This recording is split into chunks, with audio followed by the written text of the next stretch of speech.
बुध हुए वक्री।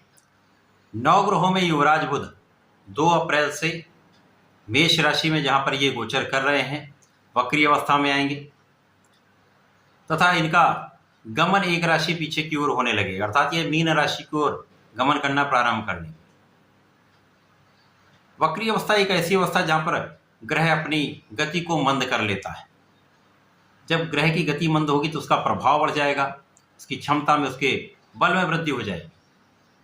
अब बुध चूंकि अत्यंत शीघ्र अपना संपूर्ण प्रभाव दे देते हैं, क्विक रिस्पॉन्स प्लैनेट है, तो इनका प्रभाव समस्त राशियों पर, समस्त जातकों पर पड़ने वाला है। बुध जब वक्री अवस्था में आएंगे तथा 9 अप्रैल को ये मीन राशि में प्रवेश कर जाएंगे तो वहां पर राहु का गोचर चल रहा है, जहां पर राहु और बुध का एक संयुक्त प्रभाव मिलेगा, जड़ दोष का निर्माण भी होगा। बुध अपनी नीच राशि में भी होंगे, परंतु यहाँ पर शुक्राचार्य गोचर कर रहे हैं, जो शुक्राचार्य अपनी उच्च राशि में है, जिसके कारण कुछ विशेष योगों का निर्माण होगा, कुछ अच्छे प्रभाव मिलेंगे, लाभकारी होने वाले हैं, परंतु कुछ सावधानी भी आपको रखनी होगी। इस समय का अच्छा प्रभाव, कुछ नकारात्मक प्रभाव समस्त राशियों को प्रभावित करेगा, अनुकूलता भी मिल सकती है और कहीं कुछ समस्याओं का सामना भी करना पड़ सकता है। जय श्री गणेश, नमस्कार। मैं आचार्य संजय द्विवेदी, मेरे समस्त प्रबुद्ध दर्शकों का मेरे चैनल पर हार्दिक स्वागत है। आज मैं वक्री बुध के प्रभाव को लेकर आपके सम्मुख उपस्थित हूं। बुध जो इस जगत के समस्त कार्यक्षेत्रों में अपना प्रभाव रखते हैं, किसी भी कार्यक्षेत्र में बुध का प्रभाव ना हो ऐसा हो ही नहीं सकता।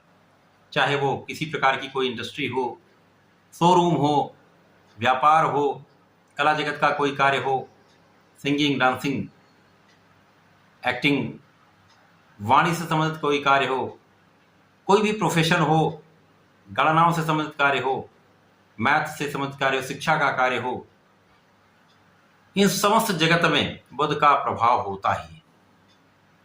तो बुध एक ऐसे ग्रह हैं जो अपना संपूर्ण प्रभाव अति शीघ्र प्रदान कर देते हैं, चाहे वो अच्छा प्रभाव हो, चाहे वो नकारात्मक प्रभाव।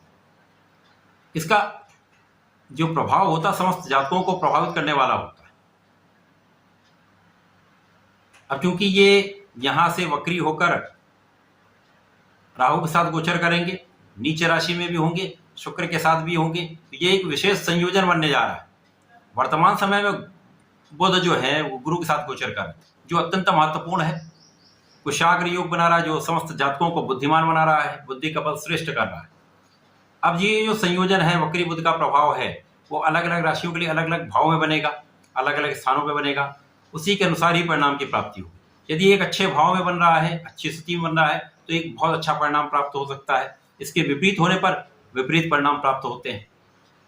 आज मैं तुला राशि के लिए वक्री बुध का क्या प्रभाव मिलने वाला है, किस प्रकार के लाभ मिल सकते हैं, कौन सा भाव प्रबल होगा, कहाँ आप लाभ ले पाएंगे, कहाँ पर समस्या आ सकती है, उसका क्या निराकरण, संपूर्ण विश्लेषण मैं पूर्ण तर्क के साथ करने जा रहा हूँ। प्रिय दर्शकों, ये राशिफल आपके चंद्र राशि पर आधारित है, परंतु जिन जातकों का तुला लग्न है वो भी इस राशिफल को देख सकते हैं।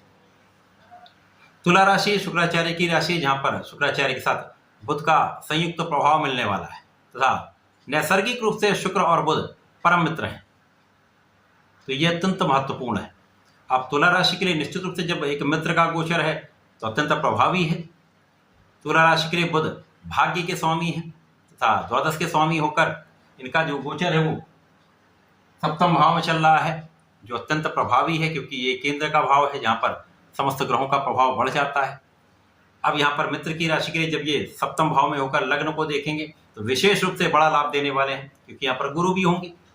अब गुरु के साथ जो संयोजन बन रहा है वो आपको कुशाग्र बना रहा है, आपके धैर्य को बढ़ाने वाला है, आपके ज्ञान को बढ़ाने वाला है, आपकी क्षमता को बढ़ाकर आपको बहुत प्रभावशाली बनाने वाला है, आपके आध्यात्मिक गुणों को बढ़ाने वाला है, आपके सौंदर्य को बढ़ाने वाला है, तो आपको विशेष रूप से यश की प्राप्ति कराने वाला है, भाग्य का संपूर्ण साथ दिलाने वाला है, व्यापार में बड़ा लाभ दिलाने वाला है, धन की विशेष रूप से प्राप्ति कराने वाला है, आपकी क्षमता में वृद्धि करके आपको सफलता दिलाने वाला है। तो 9 अप्रैल तक बुध और गुरु का संयोजन महालाभ देने वाला है। जो लोग विदेश जाना चाहते हैं, उच्च शिक्षा लेना चाहते हैं, वहां पर भी बड़े योग बन रहे हैं। इसके पश्चात जब 9 अप्रैल को बुध वक्री होकर मीन राशि में जाएंगे, तो यहाँ पर जाकर वर्तमान समय में जो राहु है उनका 21 पॉइंट पर गोचर चल रहा है। जैसे जैसे बुध उसके साथ पास में आते जाएंगे, वैसे वैसे दूषित होते जाएंगे, जड़ दोष बन जाएगा। अब नीच राशि में भी होंगे, जड़ दोष में भी होंगे। अब ये जो गोचर हो रहा है वो 6वें भाव में हो रहा है। 6वां भाव जो कि रोग ऋण शत्रु का भाव है। यहाँ पर रोगों की संभावना बढ़ जाती है, एलर्जी की संभावना बढ़ जाती है। इसी प्रकार से पीठ पीछे शत्रु आलोचना करने वाले लोग हो जाते हैं, आपको डिगाने का प्रयत्न करने वाले लोग बढ़ जाते हैं, बैक बिटिंग होने लगती है। इसी प्रकार से इस समय में ऋण लेने से बचना चाहिए, क्योंकि ऋण जब बढ़ता है तो कहीं ना कहीं उसका अनायास दुरुपयोग होने लगता है, क्योंकि यहाँ पर शुक्राचार्य भी होंगे तो भोग विलास बढ़ जाता है।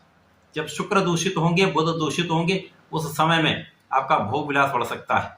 स्वार्थी मित्रों की अधिकता के कारण समस्याएं बढ़ सकती है, रोग बढ़ सकते हैं।